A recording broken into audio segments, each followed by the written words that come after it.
Well, should we go ahead and get started? I know we've got a smaller group, but we are 3 minutes past the hour. So just want to get going on some of our topics. We self-assign these topics. So today, I would like to, at the end of the meeting, if y'all agree, just maybe brainstorm on some topics for next month. So that way we're bringing conversations that y'all are interested in. But first on the docket, we wanted to talk about payment processors, and specifically integration into Aspen. And I can't remember exactly. Yeah, I think we wanted to say, hey, we're going to be implementing 2 new payment processors this time, FIS as well as ProPay. And I think we were just looking to see if people were using other payment processors that we should have on our radar. I know Nashville already has theirs, and Arlington, I'm forgetting what you're using right now. You were going to use PayPal, but Prize, I think, or no? If anybody from Arlington wants to unmute and I looked today actually, and now I can't remember. James. So Nashville, we do have 2 institutions. We're like a faux consortium, and the other institution cannot use our payment processor. So it's the public library and the public schools, and we are hitting roadblocks. Their library services team would like to implement a payment processor, but their powers that be are freaking out and don't understand what's going on. So there is another payment processor there. They are called OSP for Online School Payments. They are at this point owned by the corporation Edlio. And we were in initial talks with them. And, I'm pretty sure that I would do that. It would be a batch operation, for data management, but it is not likely to happen in the near future, just so you know. And then our MSB integration is going well. We're collecting $100 a day or thereabouts. Oh, nice.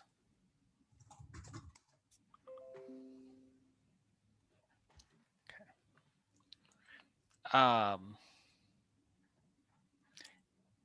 You want to talk a little bit about what it took to implement, or? Yeah, sure.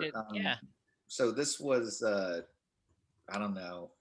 I've done several things that really are like targeted for Nashville's use within Aspen and coded them. And this one, I don't know, might have been the first one that I did with the power of the JetBrains PHP Storm IDE, which made that much more convenient and also it felt much less like outside the well echo chamber of my own mind and how I think of code. And so my experience there was going, oh, the PayPal stuff won't work for me. And then over the course of the next couple of weeks, recognizing, oh no, wait, Mark did it right with PayPal. All I need to do is refer to that code or move little bits around.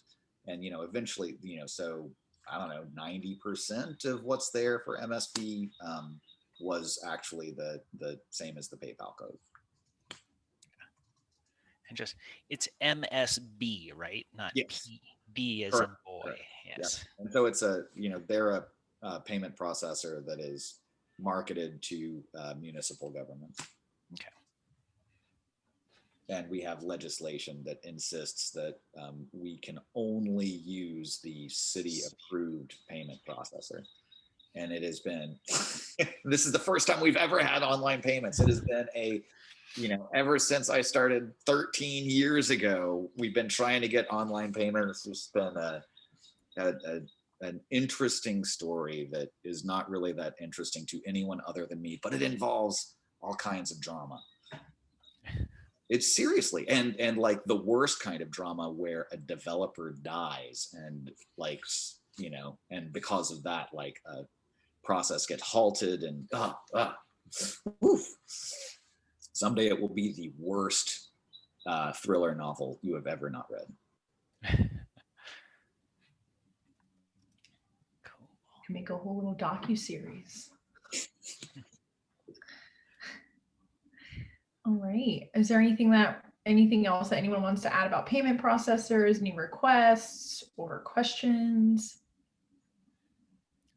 I think the other thing we were talking about adding as part of this release cycle for payments would be some additional tracking and reporting, just to be able to say, like, here's how many transactions we started, here's how many completed, here's maybe a dollar amount that's been collected, kind of thing, just so that you can have an idea of what's done within Aspen. I know Swan had some specific requests for different stats. If other people have stats they want related to payment processing or reporting, we can look at doing those. My crazy request would be for fraud detection.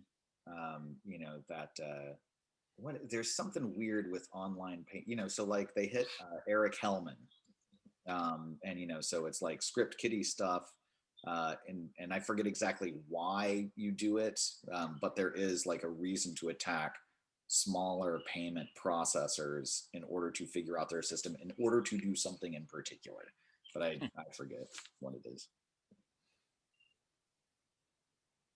Okay. Fraud detection. Yeah, I don't have any particulars. I assume some of that would just be like how many requests are starting from particular IPs. Yeah. And so like how many requests are, like jumping one following the other on the same IP. Yeah. Cool. I mean, we have the advantage of you do have to actually log into an account before any of that works. So we've got some of those frauds too. Yeah. Anything else to talk about for payment processing? We can move to next topic. Cool. So we have statistics next on the docket. So we currently have, a certain level of statistics in Aspen. We've got our general usage dashboard, and then each resource or search service has some level of statistics. But is there specific statistics or reporting that we haven't been providing for you all that you would like to see in Aspen that'd be useful for your libraries?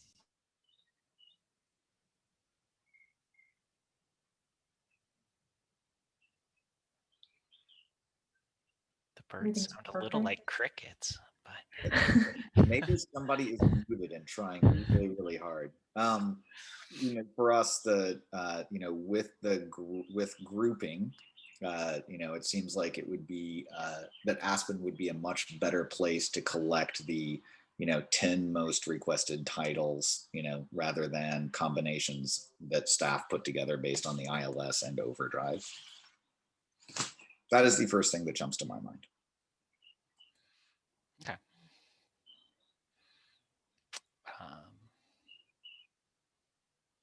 Are we able to see statistics or numbers or logs or something on what people search for?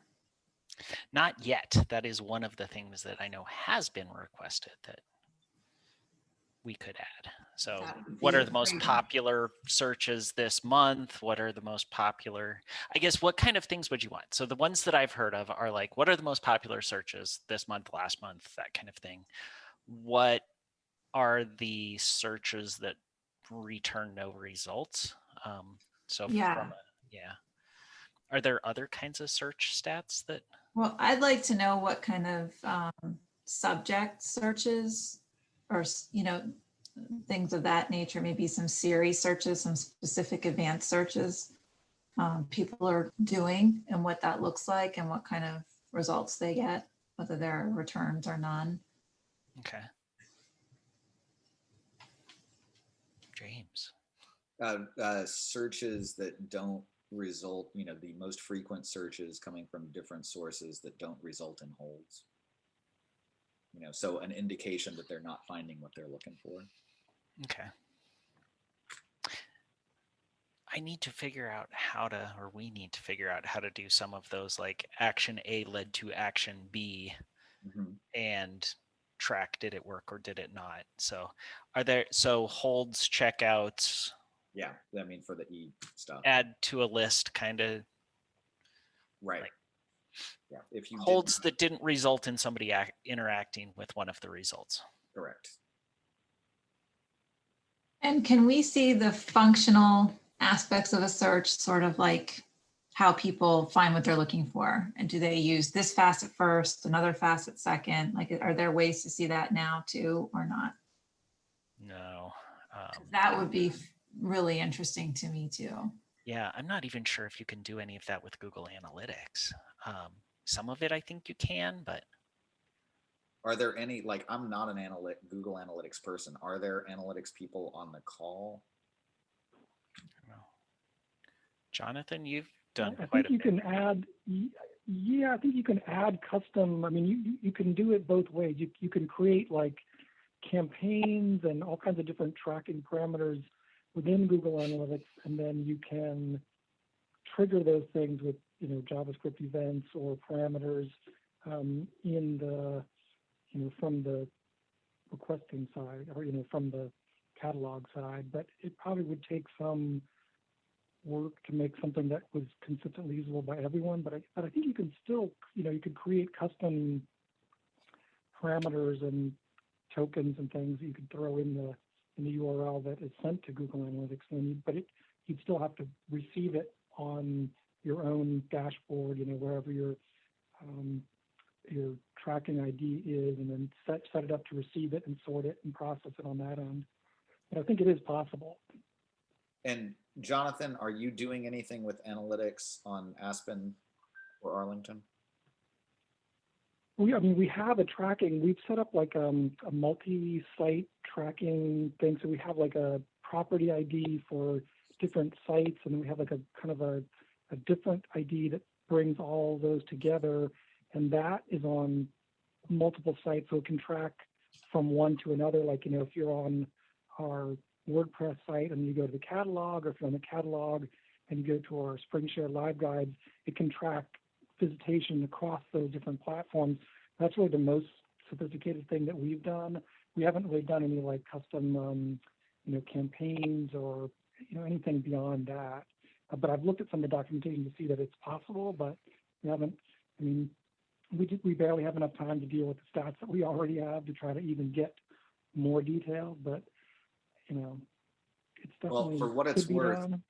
I know that there are folks on the Nashville team that would that had been struggling with the cross properties stuff and analytics, you know, many years ago. I don't know if it was ever resolved, but I bet it would be an interesting future Aspen partner community topic that I would love to see Arlington present on. Yeah, I'm sure. I think there's been several iterations of the Google tracking code since we originally set it up. So there's probably updates that we could do to it. But it's just a way of, you know, there's like a little widgety thing that you put in your HTML header to do the normal Google Analytics capturing. And then it's a slightly different syntax to do it for the multi-site thing. But it wasn't a big deal once you figured out how to do it. Implementing it wasn't hard. Yeah, I could look into maybe setting it up, or maybe set up a separate talk for just the people who are interested in seeing that and look at it.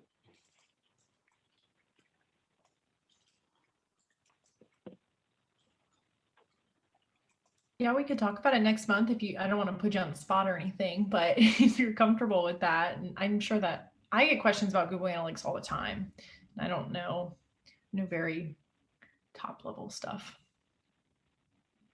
Yeah, I can brush up and see what, you know, if there's any updates to how we've been doing it in the past, because I think they tend to make updates every so often. I think it's been a few years since we've updated our code on that, so probably a good reason to look at it. So yeah, I mean, I can talk about it briefly next time, and if you want to do that, at least start a conversation. That'd be awesome. Thank you, Jonathan. Be ready for it. Sure.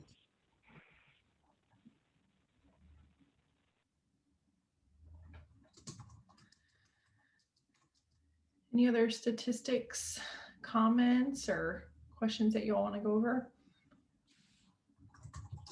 I think click-throughs on, what are they called? Placards would be nice to know too. Yeah, like placards, lists, and then what I think Rebecca was saying before about like seeing beyond just what search terms are used, like what kind of facets and filtering, if any. If it turns out almost no one is using those, then we'll spend less time curating them. If it just ends up being just staff using them, then at least would know that much. Or if certain facets or filters are really widely used, and we'll know to put more attention on those. So that would probably be really useful to know. So for the facets, are you concerned with like what the actual values are, or more that just of the, I don't know, 50,000 searches that were done this month, 5% of them used the subject facet, or 10% of them used the fiction, not right. fiction. I mean, just at that level, if we could even get that, or like seeing, okay, people really like to use the format filter, but no one's using the subject filter, or the other way around. Just like that would be really useful. And then, if it looked like one of the facets was getting a lot more use, then we could drill down and see what beyond that. But I think just the really top level filtering.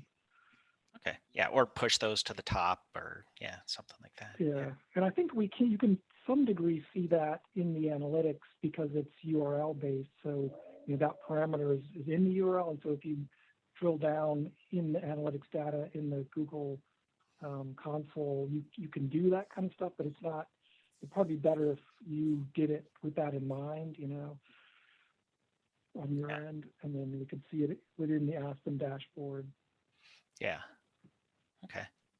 Yeah. It's just, if we do that level of statistics, it's just less data than tracking like,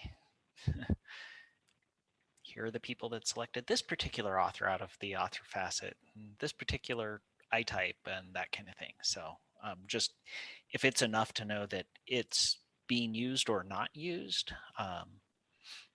then that's at least less data. Great. That would be great for my purposes, what I'm looking at. And I'm specifically, obviously, interested in the subject areas and genres. I want to see how many times people go in there, and, be kind of nice to know if they're finding things when they do go in there, right? Okay.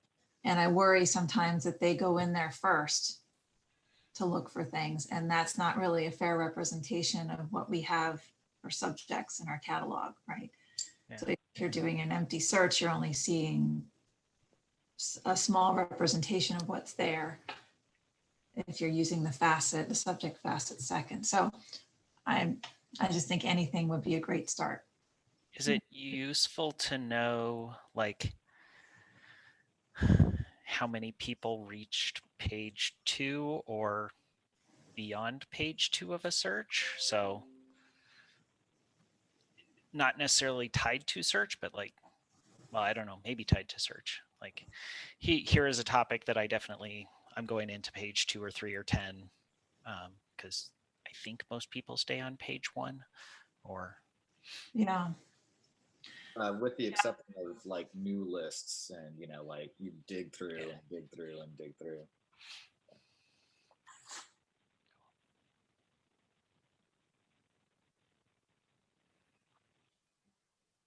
what other kind of statistics-y kind of things? Anybody?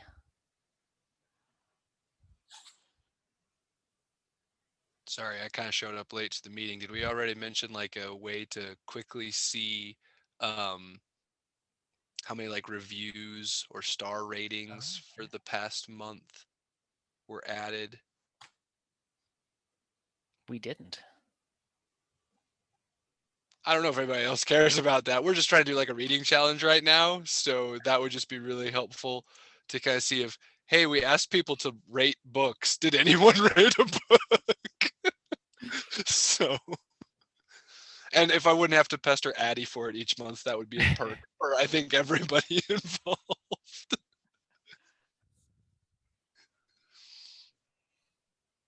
And that'd be a really cool way to do to get other partners to do challenges and stuff like that, because you can find out that information. Saw you, James, raise your hand. Yeah, so I'm gonna ramble for a while, and what I really don't want to do is dominate the conversation. So anybody, feel free to raise your hand and interrupt me at any point in time. On the one hand, when I get thinking about statistics, I get to this analytic place of, oh, the only thing that really matters to me, because it is, what the reporting that goes up the chain is, checkouts from our e-resources, holds placed on e-resources, and holds placed on the collection, because that's what drives it. That's what drives our business. And so, being able to track down, and we have internal conversations frequently about dropping or not dropping Google Analytics. They capture a bunch of behavior that we have no idea how to make use of, right? And is that the right thing for us to do? I don't know. But whatever the tool is that can provide us with the ability to play around and figure out, okay, these are the factors that lead to a checkout, and these are currently the factors that are prohibiting, checkouts and holds. I think that should be the key focus of, any statistical collection. That being said, like, our organization is not data driven. We do not make decisions based on data. We shore up our arguments based on handpicked data that seems to match what we're thinking. That is, just typically the culture that I live in, which is fine.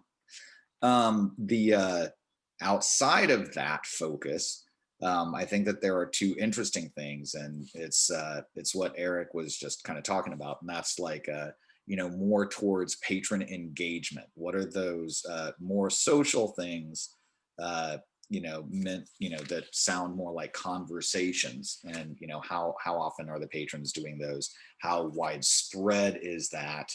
And are there different pockets of patrons that are making use of it, different pockets of patrons that aren't making use of it? There. The statistics that I'm intensely curious about are across our institutions, like how many folks, and what they really boil down to is like, I want y'all's manual grouped work, so I don't have to do that, right? I want, the work that you guys are doing on X, Y, and Z, so like I can just like funnel it into our version of Aspen. But so how many manual groupings are there? Comparative statistics on the success of the catalog, with those basic metrics. I'd be interested to see those, and very interested in starting friendly competitions over those. I think that could be fun. And yeah, all right, I'm done with my ramble.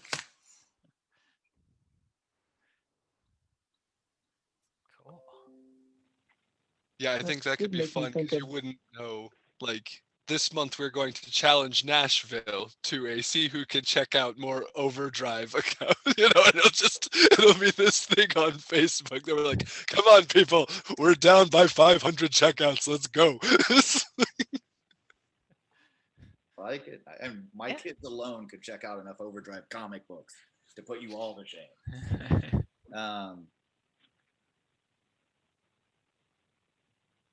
I think even like if it's something similar where you could see what other people's popular searches were, like, I guess each library could opt in, but maybe there could be a top searches leaderboard or something like that on the Aspen homepage, and where you could look to see what each participating library's top search terms were, or something like that would be, kind of cool to see. Or you could see, oh, this title is really doing well over there. Maybe it's a trend that we need to get in on, or something like that. Yeah. Is it worth, because we talked a little bit about searches, is it worth showing like, or having some sort of a report or dashboard or something for like the top 100 titles placed hold or checked out per month or per year kind of deal? Because some of that we already store it, we just don't display it anywhere, but we could show hey, here's Arlington, here's your top 100 holds, and we could actually tell by source. So here's your top 100 Overdrive versus Hoopla versus Cloud Library or whatever. So Yeah, I think that Yeah, would be and then if you- super useful. I mean, I know our patrons Yeah. love to read what other people are reading. So I think that would be really cool to see. and give each I would. library the option to make theirs public to share with other libraries, so they could, so we could see. Oh, I mean, I know, like, it seems like our staff are interested in seeing what other library systems are doing, if not the public, to see, top searches, stuff like that. Yeah, and then Top Rebecca. checkouts, probably. Yeah, like Rebecca, just to follow on with what you were saying, like, are you thinking like make a browse category out of this so you could see like here's the top 100 holds for the month? Yeah, sure. I mean, I think that's a great Cool. idea. Put Like it wherever you want it. 'Cause, self-fulfilling prophecy there. I mean, I'm sure our collections team will be like, "What are you doing? There's 1,000 holds on this book now." But no, I mean, just when I worked cool. public service, no matter what we were putting out, as long as it was just coming off a cart, people were like, "Oh, I want to read that because someone else read it, and that's super cool." And I'm like, "Yeah, this book's been here for like 500 years, but okay." Yeah. But no, I mean, I think people are, I mean, I know I am. I'm always looking at what like the top 100 checked out books in the month are, just to see like, oh, I didn't know that book, or I missed that book, or, cool. Or if we had like an author come in and that book skyrocketed, then it would also, we could tie it into the program that we're hosting. So. Cool. We did sort of not quite the opposite of that, but we made a browse category out of popular and available. So like it was the most popular while still being available to check out right now. So it wouldn't have the sort of self-fulfilling hold prophecy, but the same kind of idea. And that sort of has been good because it will drive people's attention toward the most popular titles that they can actually get right now without adding to the hold list. Yeah. And just, since throwing this out, I'm like, a random category might be fun too. Like spin a wheel and get a book.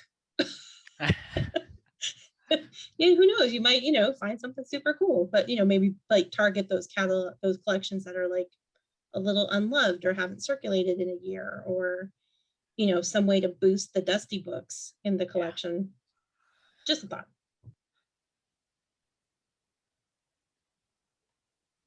Cool. James. This is totally off track, but is there already a dashboard for translations and for use of the alternate languages? And also, does the new Slack thing mean that we'll get an Arabic translation soon? Hopefully. Because that's number 2 on our list. Yes, by people that actually, speak Arabic, so natively, which should be good. Yeah, so I mean, I'm not going to say it, but yeah, it could be useful to us once. And for me, statistics is so much about, what you're looking for at a given point in time for a particular issue. Yeah. And so, so maybe, and a lot of it is experimentation, like it is A/B tests, right? And so, if I put this thing here or if I put it here, which way does it perform? And so, those aren't really statistical questions. That's not something that a dashboard could solve. It's something that requires tinkering. I have to go to another meeting, but I like everything that we're talking about, but just friendly reminder that we need to make sure that we don't trace this back to like individual patrons. So any this time we're going to start tracking everything that people search for and what they check out. That makes me really nervous. So, at Nashville, we've done that thing before where we're like, hey, these are our top checkouts, and it's really fun. But I just think that we just have to be really conscious of our ethics and privacy and dangers in doing that kind of tracking. Okay, I gotta go. Thanks, guys. Thanks, Brian. I'm gonna stick around. Is there more we want to talk about statistics? Do we want to move on? I just had a question, since I haven't actually looked at Aspen statistics, but are they exportable? Can you share them? Is there a way to have multiple people look at the same thing at the same time? Yeah, Just they are. So they're all in the dashboards. So this is test system. So if we go in, we could like look at the usage dashboard there.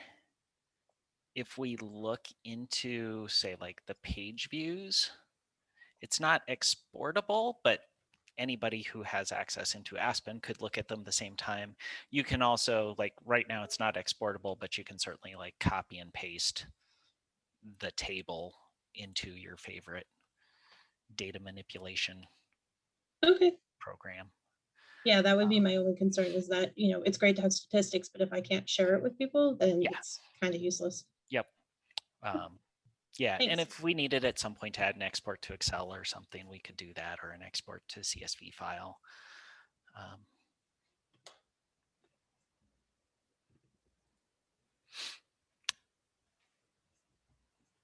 Cool. Should we move on? Yeah, let's do it. So next we have, we want to talk about the magazine format icon. So I'm not sure if anyone that's requested this is here, but we've had several requests to add above the catalog results an additional icons. You know, we have like our books and our ebooks and all that stuff. Because of Overdrive acquiring all those magazines, we've had some requests to also have a magazine icon up there. What do y'all think about this?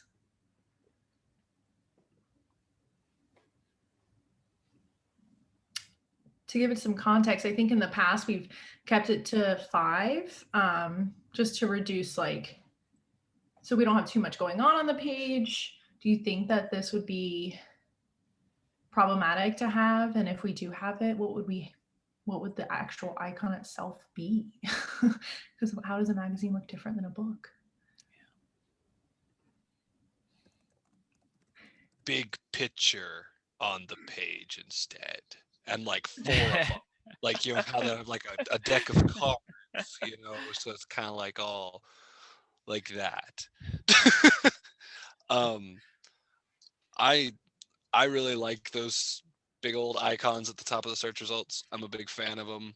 I'm the annoying kid who doesn't use the more granular facets on the left. I use those big buttons at the top.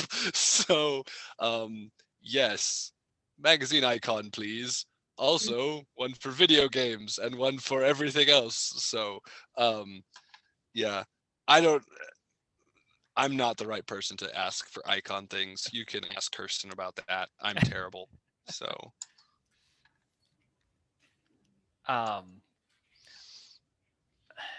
we've also, so once upon a time, before it was Aspen, we had like a dozen icons up at the top that could be selected from.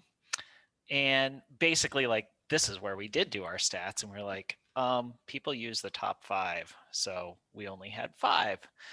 I mean, various things that we've thought about as we've thought about this over the year, like, so I've thought, hey, like, if people want their own, we could let people, when they're picking a group format category, they could also pick an icon to use and could define their own, which could quickly get into, hey, we got a whole lot more icons than we got real estate for. I've also thought about, or we've thought about, like having some way of, like, if I have a little drop down arrow or something to where we could say, okay, well, here's all of the things within books.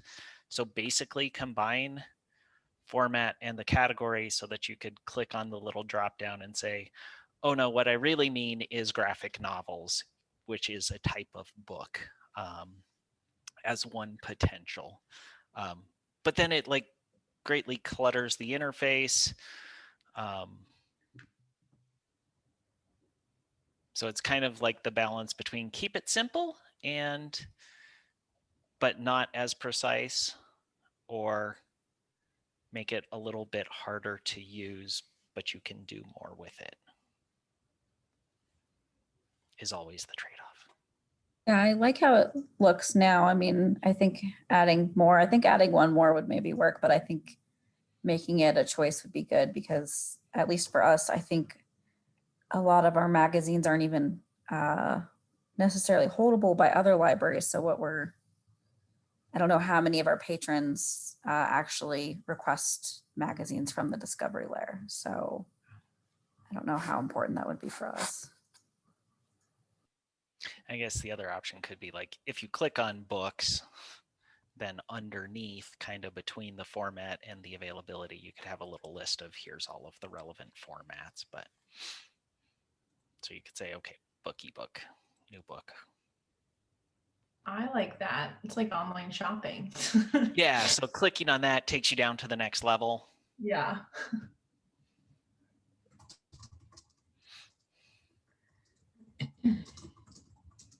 So it sounds like not strong opinions one way or the other.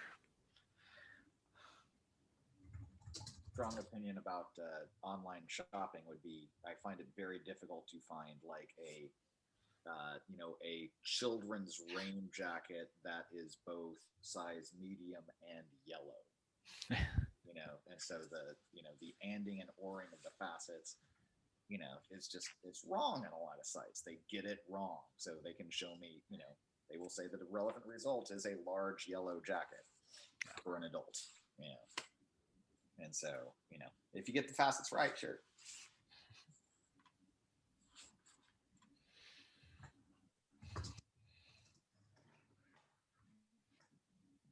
Any other opinions on this?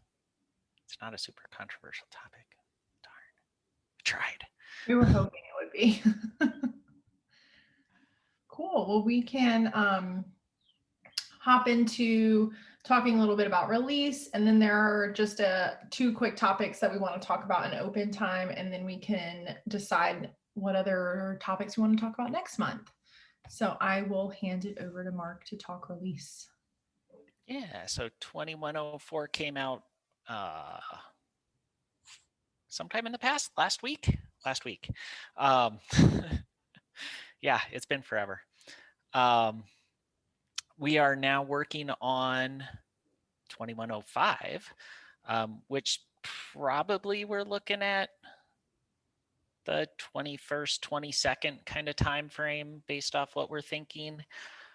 Right now, the plan is to finish up the Polaris integration. We now have 2 different libraries that are going to be using Polaris. So we're going to try to get that all finished up for them. We're looking at 2 different payment processors, hence the payment processor discussion earlier. So FIS and ProPay, we're planning to have those integrated. Kirsten's been doing a lot of cool work with covers and lists. So we've had several people having just issues with covers to where they don't, when we've got 10 different covers for something, knowing which one to pick is not something that is easy to do automatically. This is work in progress. So if this doesn't work, this is my bad, but I want to show you. So if we look for,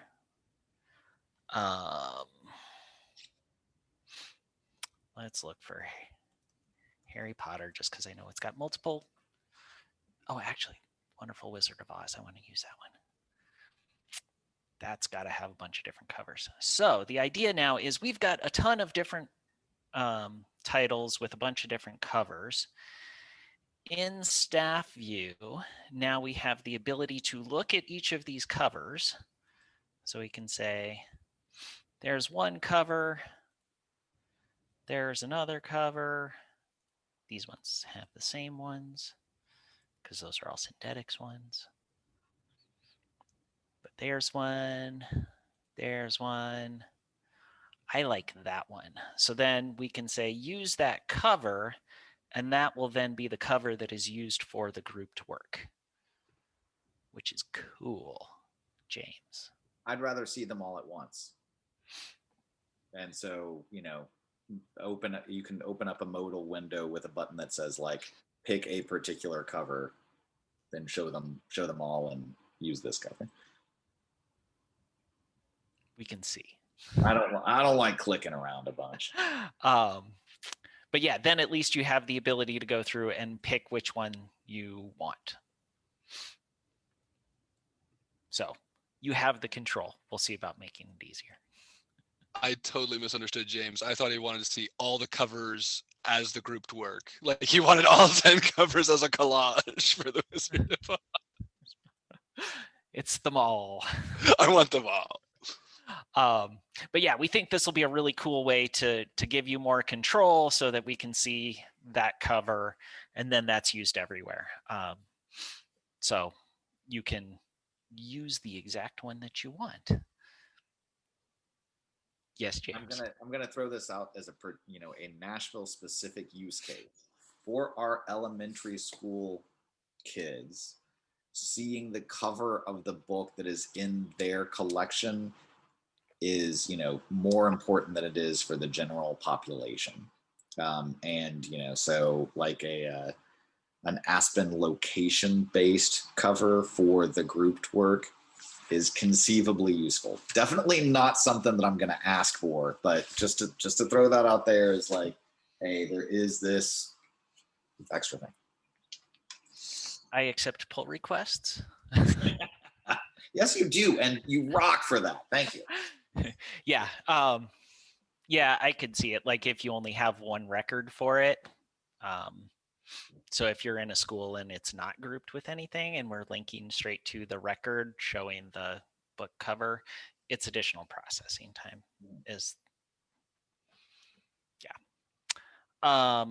the other cool thing we have, which I don't think I have a cool way to show it right now, so in lists, so since we have lists here, I'm not going to be able to demo this because I didn't prep for it, but we generate our default cover, and so now if you edit, we're going to be able to upload covers either from a computer or from a URL. So if you've got like a cover on your website, so like I was noticing Arlington had some really nice looking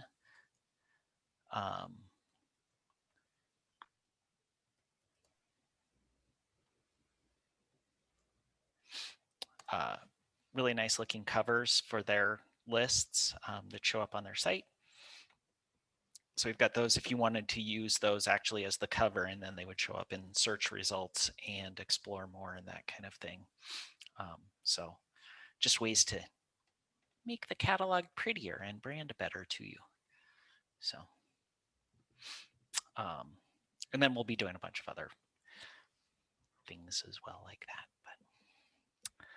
But any questions on any of that stuff?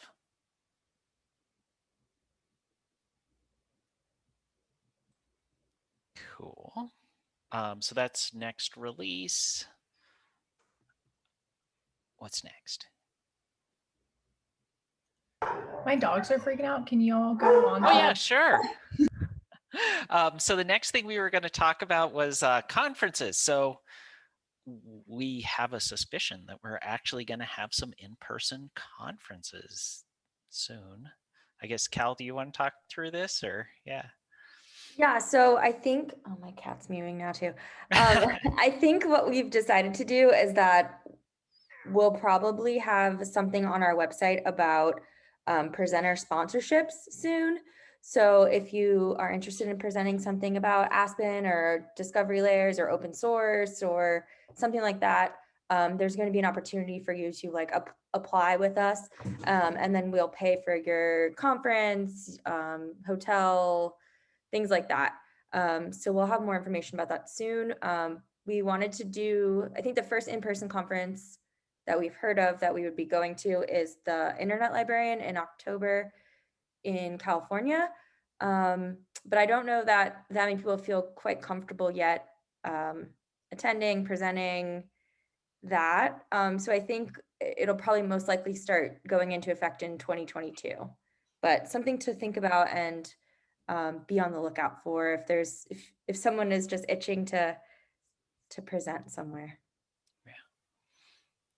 Definitely PLA's coming up next year. So, and PLA computers and libraries should both be online or in person. Yeah.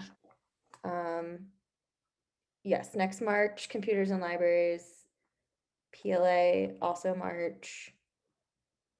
So yeah, look out for that in 2022. It seems like there's a lot of, maybe that budget's getting cut at your library, and we'd like to provide opportunities for you to still be able to go to conferences. So.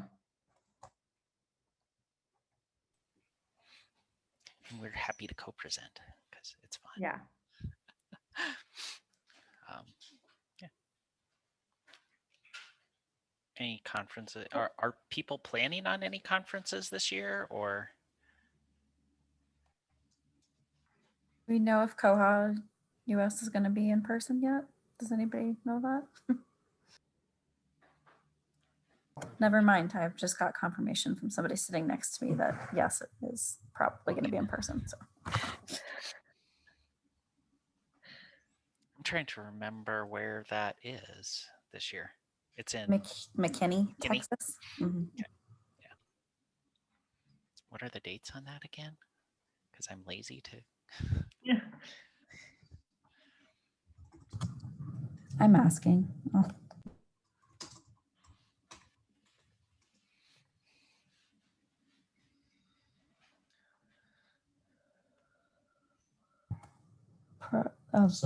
September 20th through the 23rd, possibly.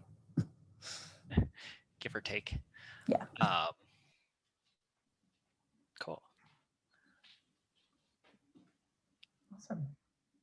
Any other conferences anybody's doing, or?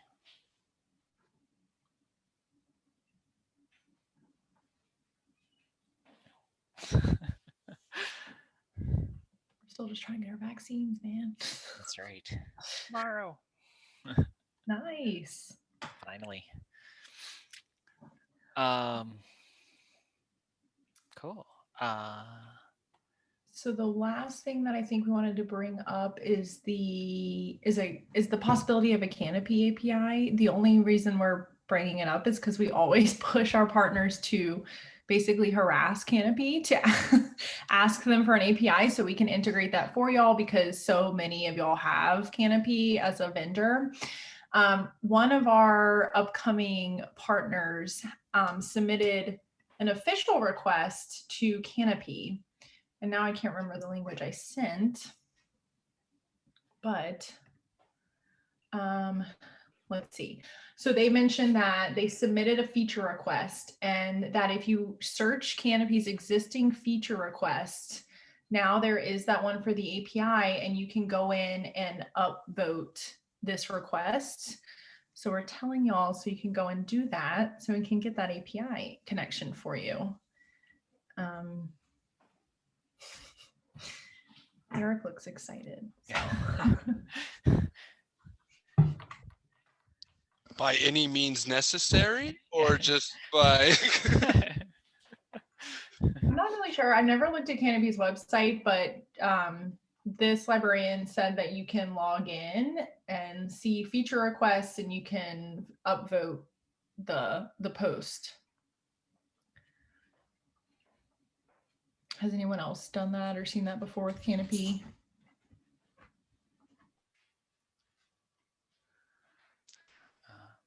I am all for doing this. I just need to know where to go.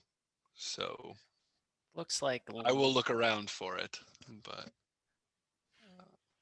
yeah, lib.canopy.com, and I don't know if they have a login there.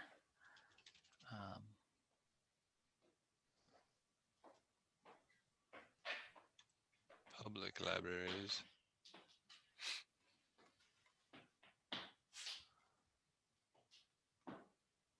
But yeah. Okay. It'd be great to get some APIs for that. So.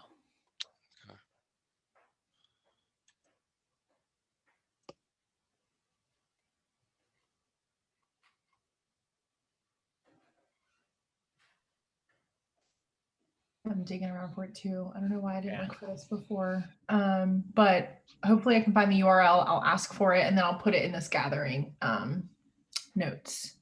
Okay. All right. So we've decided that next month we'll be talking about Google Analytics, thanks to Jonathan. And what other topics do you want to talk about? We can add like 1 or 2 more topics to cover. Are there things that you've just been wanting to explore with the community? James found something. Yes, I found things.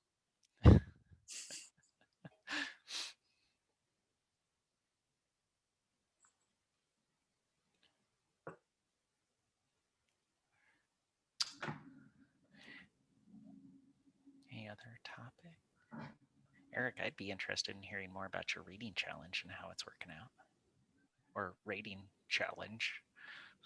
It would be a very short conversation, but I am more than happy to talk about it. So yeah, it's just a neat idea and neat way to like connect people into Aspen and get them to use Aspen. Yeah, I can tell you what we pitched to the community and how the response has been going. So yeah.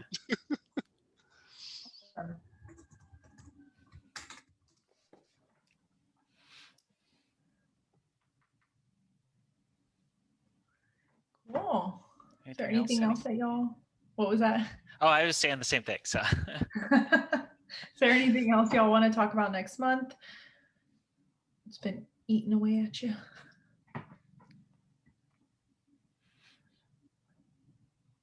Cool. Well, we can plan on having our 2 guest speakers.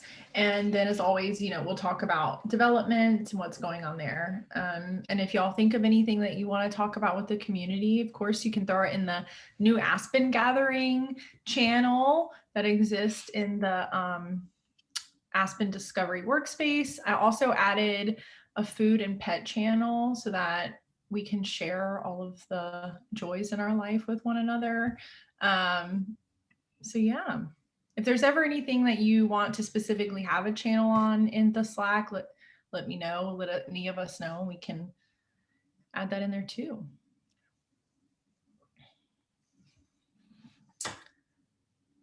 And I just want to remind people, if anybody wants the opportunity to write an Aspen Weekly, we're always looking for people to contribute content. So Tara did a great job writing one. And yeah, it's always fun to have partners write them. So